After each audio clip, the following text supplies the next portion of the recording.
නිරෝධමත් දවසක් සියලු දෙනාටම. අද අරන් ආවේ ලොකු පොඩි බාල මහලු වලට වගේම දොළ දුක තියෙන අයට කටට රස දැනෙන්න කන්න පුළුවන් රසවත්ම කෑමක්. ඒ තමයි වෙරළු අච්චාරු. ඔයාලා කඩවල නම් කාලා ඇති. මේ විදිහට ගෙදර හදලා ඔයාලත් කාලා බලන්න. එහෙනම් අපි වීඩියෝ එකට ගිහලා බලමු. අපි කොහොමද මේක හදාගන්නේ කියලා. ඊට කලින් ඔයාලා මාව subscribe කරලා නැත්නම් දැනුම් subscribe කරලා bell icon එක click කරලා තියාගන්න. එහෙනම් අපි යමු වීඩියෝ එකට.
ඉතින් මේ තියෙන්නේ අපි ඒ විදිහට හදාගත්ත වෙරළු අච්චාරුව.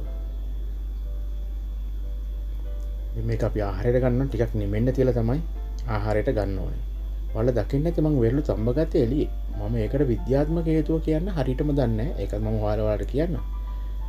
මම අහලා තියෙන විදිහට ගොඩක් අය වෙරළු තඹන්නේ ගේම් පිටත.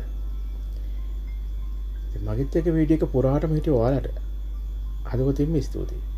නැවතත් මෙවුණු අලුත් වූ වෙනස් වූ රෙසිපි හමුවෙනතුරු අදට මම ගෙහෙලා එන්න. මාව subscribe කරලා bell icon එක click කරලා තියාගන්න. සියලු දෙනාටම ජය වේවා.